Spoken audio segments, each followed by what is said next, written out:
You're going to hear my cat because he feels the need to say hello. But oh my God! Welcome everybody to a Lunchroom Syndicate presents Christopher reacting to the Jacksonville Jaguars. Did the unthinkable. Did the impossible. There is no way in hell the Jaguars could possibly win this division. None at all, right? And here we are. 9-8. Not a great record. But for where this team came from, back-to-back number one overall picks. Urban Meyer. So many years of 10 plus losses, 12 plus losses, being an abject failure. And not a failure, not just a failure, because they were a failure, but a embarrassment. And at points I've said that this team was the laughingstock of the league. You could throw the Browns in there. The Jags are more of a laughingstock. Lions, the Jags. I mean, the Jags have been historically bad.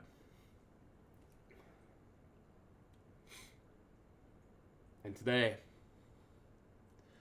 look, today felt different. You know, I mean, I had trouble watching this game because I thought the Jags were going to blow it. Credit Tennessee. I don't think it's surprising that they played the way they did. Josh Dobbs played pretty well, at least in the first half. Second half, the Jags defense, man. Jags defense really hunkered down in the second half. Only gave them 112 total yards in the second half alone. And, you know, really stopping the run game. Derrick Henry had 30 carries for 109 yards. That's a terrible average, by the way. But in the first half, he was a little over 4 yards a carry. But even more so, credit to the defense. In the first half, they were bend but don't break, but the second half went a lot better. Tennessee was playing ball control offense and did it well. They had 36 minutes of time possession, and they total plays 72-47. Tennessee executed what they wanted to do in this game, just not overly well. And ultimately, Jacksonville, despite not playing their best game, you know, and only having 19 yards rushing, yikes. And only having 222 total yards, for the record. The Jags D kept them in it. You know, they at times struggled, especially in the first half, and getting third down stops weirdly. But they got timely turnovers in the second half, timely stops. And for the most part, they didn't break in the red zone. Tennessee had multiple opportunities to score touchdowns and and drives, and they only got in the red zone once, but they Jags did a good job of when the Titans were starting to drive or stopping them, and you know, credit to the defense. You know, I've given the defense a lot of shit, and parts of this game I went, if we lose this game, I mean, the offense hasn't played well, but you know, defense has got to get stops. And in the first half, they didn't really get stops. In the second half, they started getting stops and turnovers. And, after the field goal where Tennessee went up 16-10 in the second half, after Jags made it 13-10, the Titans went interception. Jags got a field goal. Wish they could have scored on that. Then a 3-and-out. Jags went 3-and-out. Another 3-and-out. Jags went 3-and-out. And then the big, obviously, fumble touchdown by our man Rayshon Jenkins. Man, what an unbelievable player he's turned into this, and especially in the second half season. Such a playmaker. He got the sack, it forced a fumble. Josh Allen recovered it and took it for the game-winning touchdown. Because let's be honest, the offense didn't do much in this game. Everyone's gonna talk about Trevor Lawrence in this game, and rightfully so, but it was the defense that won this game, and I would not have predicted that going into this. And I get they played well the last 2 weeks, but it's been the Jets and Texans. I'm not putting too much stock in keeping the Jets and Texans down that low. and even the Titans, you don't want to put too much stock because they're starting their third, fourth string QB. A guy who's been on the team for 2 weeks, Josh Dobbs. What do you say about that? But the defense made plays, and for the first time since 2017, the Jacksonville Jaguars are the AFC South champions, and more importantly, the trajectory is awesome. This is a team that was 3-7, and they've gone 6-1 since. I mean, I would not. I didn't predict that. You can go back and watch them on videos. I've left them all up. I think one I got to delete because the audio fucked up, because I was trying to find it where I had said, if the Jags want to be AFC South champions, what basically has happened is you have to have the Colts collapse and the Titans collapse, and the likelihood of that's probably very slim, and both those things did happen.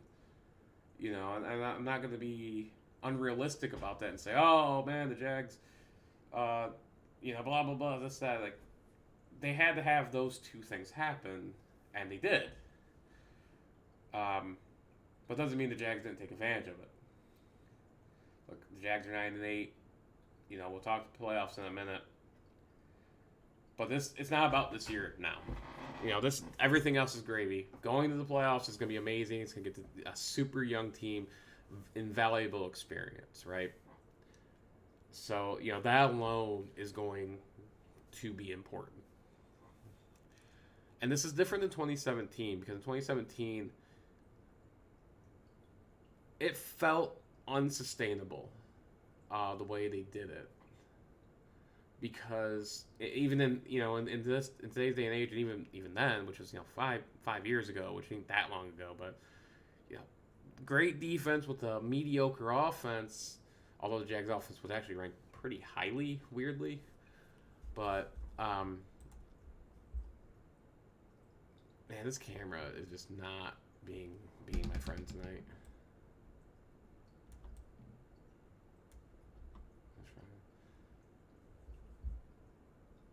I don't like this camera that I got. I'm really disappointed in this camera. But anyway, sorry, I'm messing around with things because I wasn't planning on doing a video tonight, and I couldn't sleep, and I'm gonna regret that come Monday. But yeah, I was saying 2017. You kind of knew it was unsustainable because Blake Bortles wasn't a good QB. I mean, he had moments where he looked okay and good even, but realistically, he wasn't a good QB, and it ended up showing that pretty severely. This feels different. This feels sustainable. This feels like the start of something, not a random one-off. For a few different reasons. One, we have an actual legitimate franchise quarterback in Trevor Lawrence, who, today you could sit there and say it wasn't his best game, and that's fair. He turned the ball over once with that terrible trick play, and he was 20 for 32 with a TD and 212 yards. That's not a great game, but it was literally all the offense the Jags had, basically. So, Christian Kirk proving money. Not 6 carries, 99 yards. What a season! What a pickup he's been to shut the haters up with that contract, and I am one of them. I did not like the contract at the time, but including this game against Tennessee, he went over 1,000 yards on the season. He ended up having 7 TDs. Is this outdated? I don't know if this is updated. Either way, point being, Christian Kirk ended up being a really great addition to the Jags. Zay Jones was a really good addition. I'm glad we kept Marvin Jones. I mean, he's not what he was in his prime, but he still is a dependable and amazing, a good receiver when you need a catch. Christian Kirk ended up with 1,100 yards and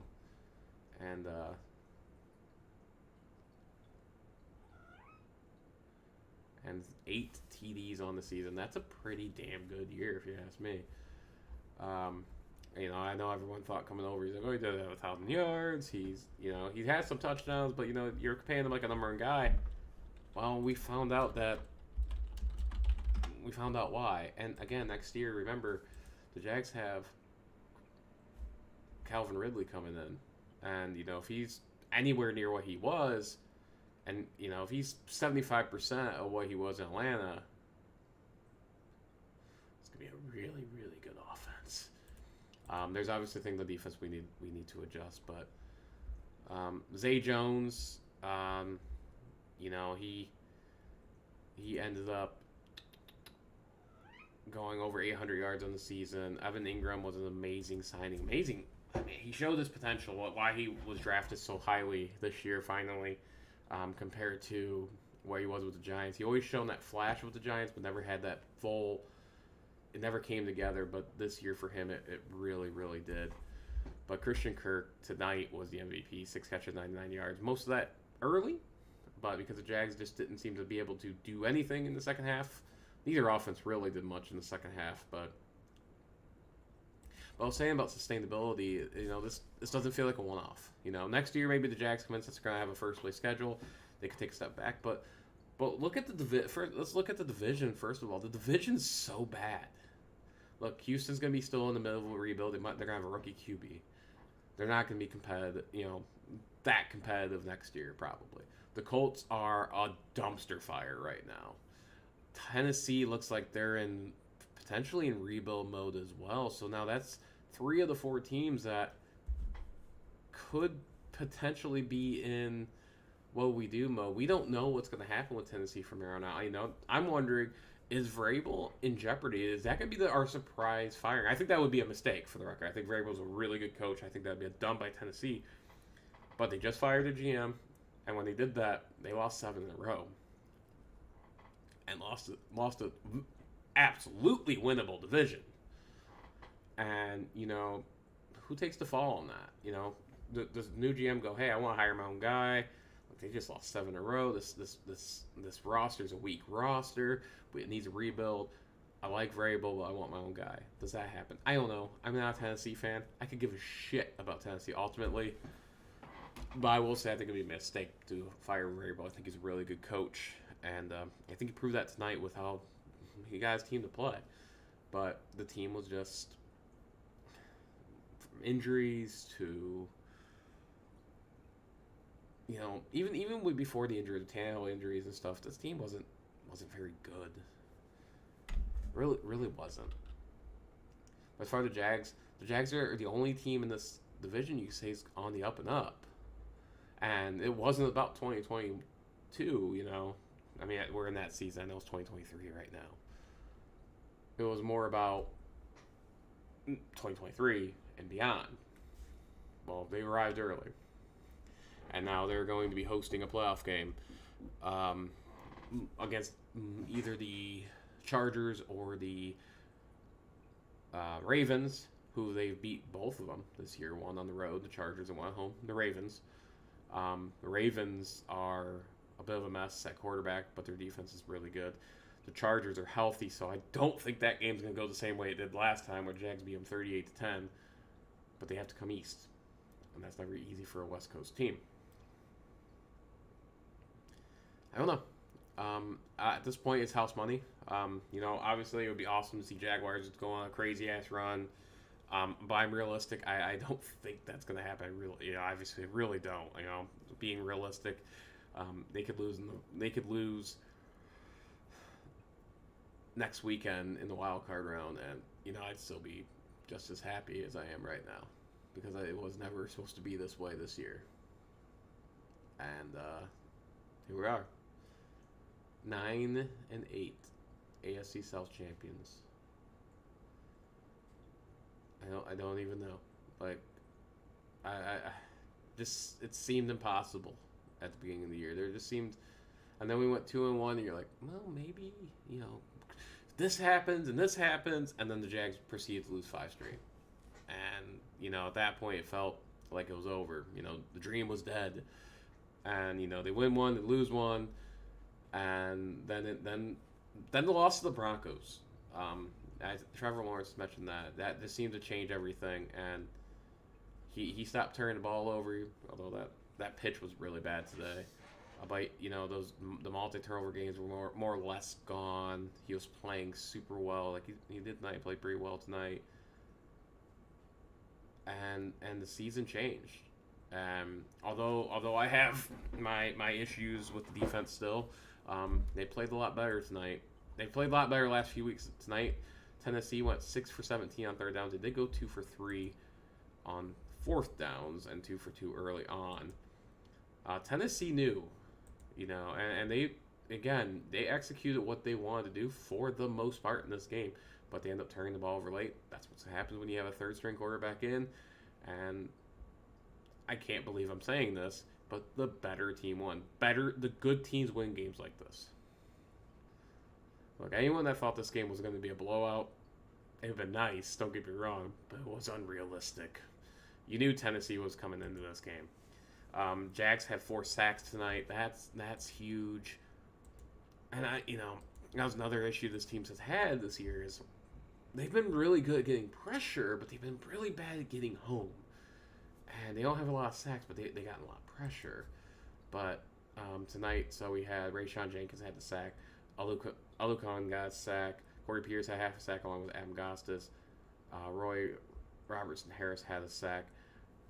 That's all great. Obviously, names I didn't mention were, Josh Allen, Trayvon Walker didn't get sacks. Not that that's, they both had tackles for losses in this game, and they had some tackles, but Tyson Campbell had, I think it was a really, really nice pick. I'm watching that right now. When you buy 10 tickets on Vivid Seats, I'm sorry, I have to watch a stupid ad.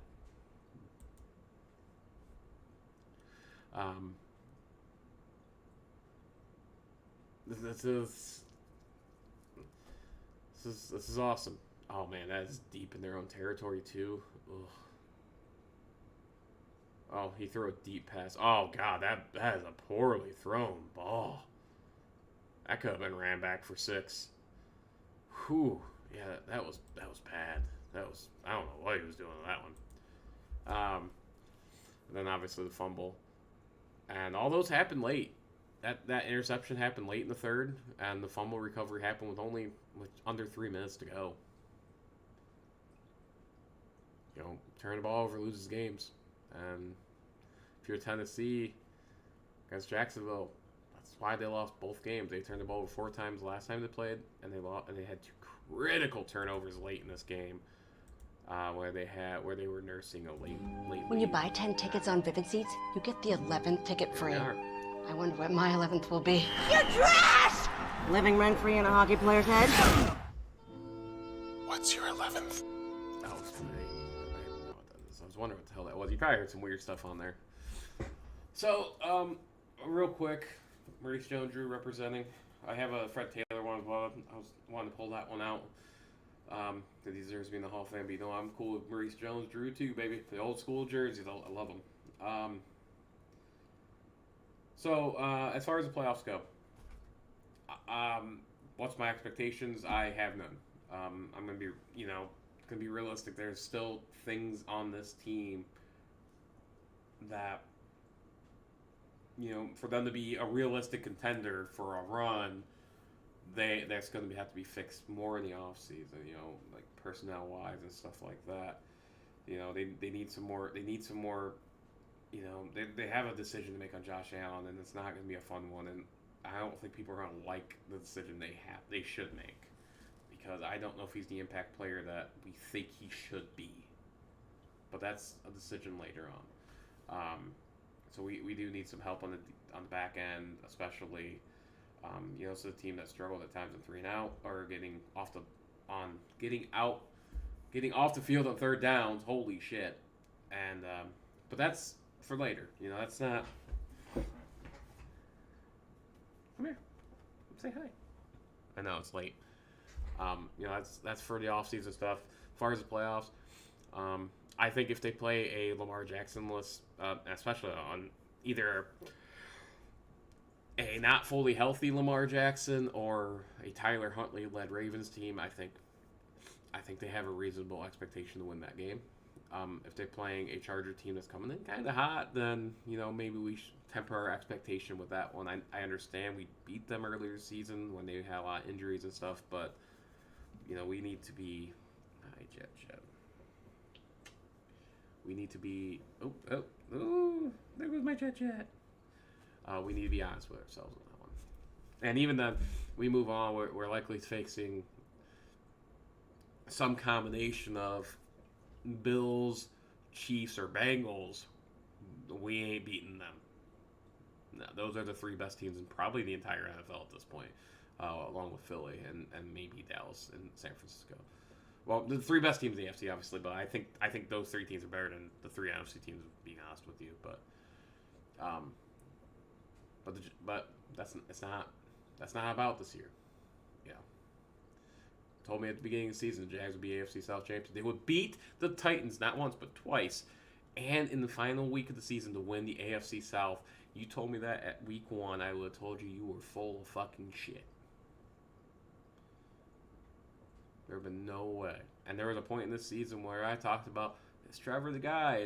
We got, they need to start evaluating at this point. They don't need to make that decision this offseason, but that question's got to be asked. And then I was immediately, which is hilarious, made into the dumbest dipshit on YouTube with that comment. Man, I think it was a very next week Trevor Lawrence said, fuck this guy in particular. Okay, he really didn't say that, but it felt like it because, man, I was made into a dumbass virtually right away, and I couldn't be happier that I was.